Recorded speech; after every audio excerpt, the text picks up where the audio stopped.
कि सरकार ने जो पक्ष रखना चाहिए था सरकार की तरफ से, वो पक्ष ही नहीं रखा। अब ये क्या कर रहे हैं, कल से ये ट्रैक्टरों को पकड़ रहे हैं और उनसे कह रहे हैं जीपीआरएस लगा लो। अरे मैं खेती में अपना ट्रैक्टर यूज़ कर रहा हूँ, उसमें मैं क्यों जीपीआरएस 5000 का लगा लूँगा।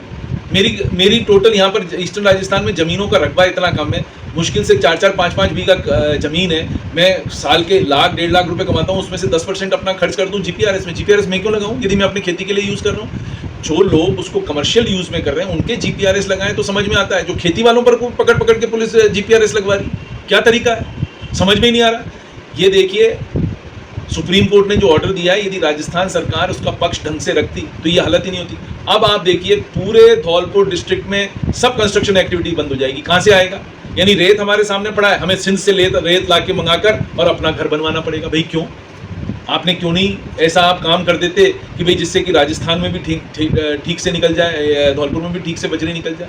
कोई सुनने वाला ही नहीं, कोई समझने वाला ही नहीं। कई बार कह दिया पक्ष ढंग से रखें, पक्ष ढंग से रखा ही नहीं सुप्रीम कोर्ट ने। सुप्रीम कोर्ट ने एक तरफा अपना फैसला सुना दिया, वो इनको कैरी फॉरवर्ड करना पड़ेगा। ना इनके पास आदमी है, ना संसाधन है, किस तरह से करेंगे।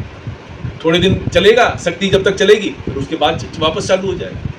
तो मेरा ये मानना है, कम से कम जो एग्रीकल्चर में ट्रैक्टर यूज़ हो रहे हैं उस पर जीपीआरएस नहीं लेंगे। आपको नंबर लिखवाने, आप हर ट्रैक्टर पे नंबर लिखाएं, हम आपके साथ हैं बिल्कुल। हर ट्रैक्टरों पे नंबर होने चाहिए, ट्रॉलियों पे नंबर होने चाहिए, कोई दिक्कत नहीं। बट कम से कम ये जीपीआरएस का तो खत्म करें। जो कमर्शियल ट्रैक्टर चला रहा है वो जीपीआरएस लगा के रखे, जो कमर्शियल में ट्रैक्टर नहीं चला रहा है वो क्यों जीपीआरएस लगा के रखेगा। 5000 रुपये खर्च करेगा, 5500 रुपये जीपीआरएस लगाने के लिए, क्यों।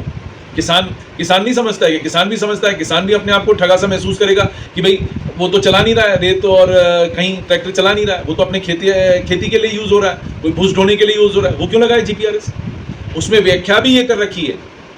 जो यहाँ पर व्याख्या करने वाले हैं उनको समझना पड़ेगा कि इसकी गलत व्याख्या नहीं करें। उसने कभी भी ये नहीं कहा है सुप्रीम कोर्ट ने कि सब में जीपीआरएस लगेगा। जीपीआरएस उसी में लगेगा जो ट्रैक्टर कमर्शियल एक्टिविटी में चलेंगे, वो जीपीआरएस। बेरोजगार हो गए, सरकार के पास कोई योजना नहीं है कि उनको रोजगार दिए जाए, सरकार के पास कुछ भी नहीं है। यदि बेरोजगार होगा युवक तो क्या होगा, आपको लॉ एंड ऑर्डर की सिचुएशन से आपको हमको सबको जूझना पड़ेगा। सरकार के पास कोई प्रोग्राम नहीं है कि किस तरह से ये रोजगार जो उन्होंने ख़त्म करा है, वहाँ से जो जिनका रोजगार खत्म हुआ वो बेरोजगारों को किस तरह से वो नौकरी देंगे। कोई प्रोग्राम है, कुछ भी नहीं है। एक तुगलकी फरमान है जो जारी करता है, क्या वो बेचारा किस तरह से अपना घर चलाएगा, किस तरह से अपनी रोजी रोटी चलाएगा, उसका इनके ऊपर कोई असर नहीं। तो मैं ये कहना चाहूँगा कि सरकार को सोचना समझना चाहिए, पैरवी ढंग से करनी चाहिए, जिससे कि कम से कम ये इस बजरी जो खनन कर रहे थे उन लोगों को जो प्रॉब्लम आ रही है उसको सेव करा जाए।